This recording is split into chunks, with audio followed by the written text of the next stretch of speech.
everyone, wherever you are. Thank you very much for joining us today for the 7th annual meeting of the Innovation for Cool Earth Forum, hosted by Ministry of Economy, Trade and Industry and New Energy and Industrial Technology Development Organization. This year, due to the impact of COVID-19, the forum is being held as an entirely virtual meeting. And by the way, my name is Kei Fujimoto, and I'll serve as MC for this forum. Now, we would like to start the opening session. First of all, Mr. Kajiyama Hiroshi, Minister of Economy, Trade and Industry of Japan, entrusted us with his video message. Please let me share his message with all of you here today. Good morning, everyone, and good afternoon and good evening, wherever you are. I am Hiroshi Kajiyama, Minister of Economy, Trade and Industry.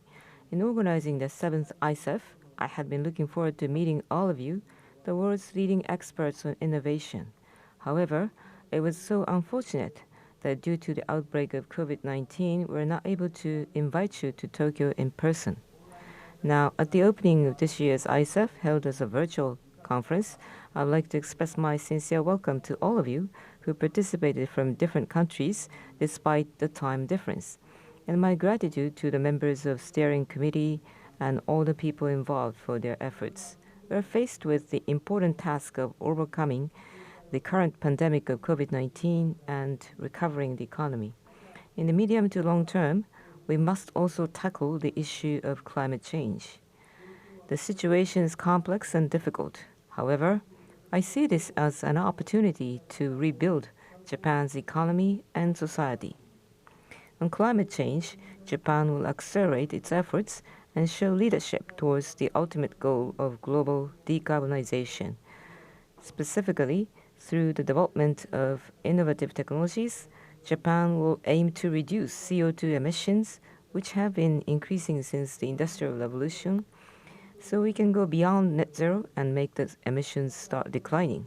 In addition, we will use this innovation as a source of new growth and pursue a virtuous cycle of environment and growth. In order to achieve this beyond zero goal, we must not only conduct research and development and demonstration of technologies, but also promote the use of these technologies in society in the form of products. For example, technologies to isolate and capture CO2 and technologies to manufacture CO2-derived concrete products have already been realized respectively. How to combine these technologies and create a market for them will be the key to their social implementation. At the same time, it is important to raise people's awareness of the issues by capturing global trends and communicating Japan's efforts to the rest of the world. This year, the week from today will be designated as Tokyo Beyond Zero Week, where world leaders in the fields of energy and the environment will deepen their discussions. More specifically, 6 conferences will be held in a concentrated manner this week.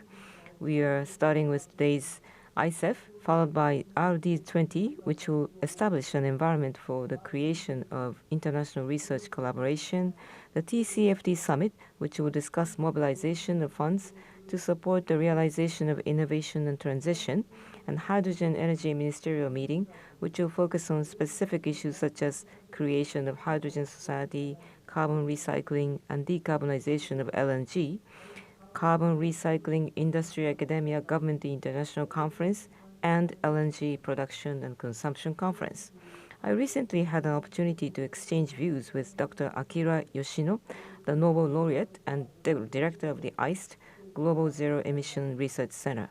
He said, for the realization of sustainable society, it is important to combine environmental and energy technologies, for which we already have the elemental technologies, with cross-sectoral technologies such as AI, 5G, and IoT. And if you multiply each of the research ideas from 10,000 people, you get ideas worth 100 million people. By this, we can create rare ideas that will be of global relevance, which I found quite encouraging. The ICEF is the place where wisdom from all over the world gathers to discuss and develop new ideas. At last week's ICEF breakout sessions, 49 experts from 16 countries and regions representing government, industry, and academia engaged in vibrant discussions on innovative technologies to achieve beyond zero. At the plenary sessions of the conference starting today, we will summarize the discussions of these experts and further discuss ways to achieve beyond zero, taking into account the perspectives of women's participation and finance. We hope that ICEF will provide an opportunity for stakeholders from around the world to exchange ideas and discuss concrete ways to achieve the virtuous cycle of environment and growth and the achievement of beyond zero in the world, and to broadly disseminate the results of the discussions around the world. Thank you everyone for your attention. And next, we would like to ask Mr. Tanaka Nobuo, Chair of ICEF Steering Committee, CEO of Tanaka Global Inc., former chairman of the Sasakawa Peace Foundation, and former executive director of International Energy Agency, to make a few remarks. Mr. Tanaka, if you please. Thank you very much. Thank you very much, Minister Kajiyama, for a very nice welcome to all of us.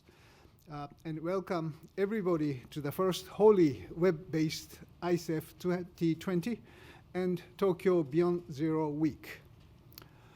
Due to the International Energy Agency, even under the COVID-19, the power generation by renewable sources increases while other fossil fuel and nuclear declines.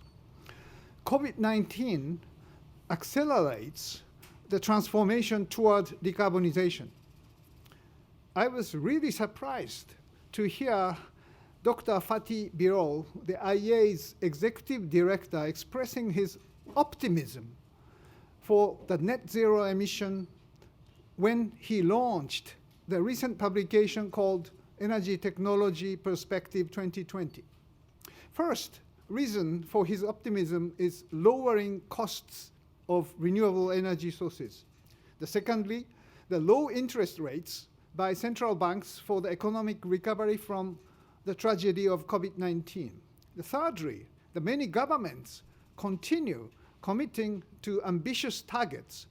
Recently, we know that the President Xi Jinping of China expressed the targets of carbon neutrality by 2060. European Union's Green Deal and green stimulus packages are impressive. California state declared the ban of sales of the new internal combustion engine vehicles by 2035. Fourthly, many corporations announce carbon neutral targets, especially global mega tech corporations like GAFA plus Microsoft and Tesla. Of course, Fatih didn't forget to say the difficulty to achieve Paris Agreement even with these hopeful developments. ETP touches the difficulties of decarbonization of existing plants and facilities, especially young ones in Asian emerging countries. The enormous scale for investments in infrastructure are needed to achieve net zero emission by 2050. For example, we need to build the largest solar park like Bhadla solar complex in India every 2 days.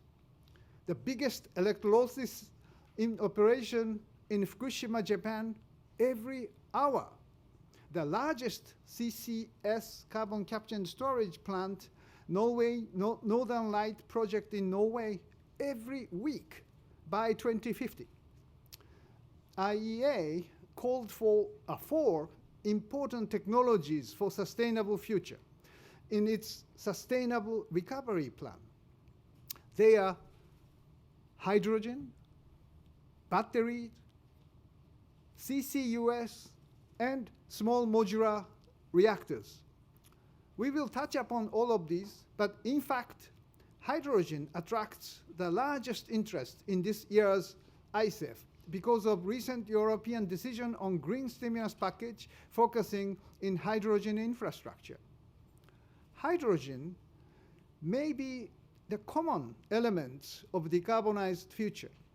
Blue hydrogen needs CCUS, while green hydrogen needs huge investment in renewable energy and electrolyzer. Small modular reactor can be flexible with hydrogen. So-called blue ocean plan with offshore wind can expand with the use of hydrogen as storage. Hydrogen may help decarbonizing heavy-duty long-distance transportation as well as carbon-intensive power and industrial sectors. Green stimulus by many countries to recover the economy from COVID-19 is indeed a great opportunity, as Minister Kajiyama said. IEA prescribed that the Sustainable Recovery Plan would make 2019, the last year, the definitive peak in global emissions, putting them on a path toward achieving long-term climate goals, including the Paris Agreement. This year, many hydrogen-related innovations are listed as candidates for top 10 innovation of the ICEF2020. Please don't forget to vote this top 10 innovation. Another focus of the ICEF 2020 is gender equality. This year's title is Action Toward Beyond Zero Emission Society in Light of COVID-19 with a focus on gender equality. COVID-19 reminds us of justice. Black Lives Matter is an epoch-making movement. The women suffer more than men by COVID-19 and climate change. Climate change and COVID-19 are in fact not gender neutral. But women can change it by voting or taking up the leadership roles. To make discussion lively with more diversified views, I urged this year's ICEF to select half of panelists being women. We almost achieved the target by 47%. I found concurrent sessions more lively and interesting with more women panelists. In the first plenary succeeding this opening, we will focus on the gender equality with the excellent 5 women panel. Please enjoy the ICEF 2020. Thank you very much. Thank you very much, Mr. Tanaka. And this concludes the opening session of the Innovation for Cool Earth Forum 7th Annual Meeting.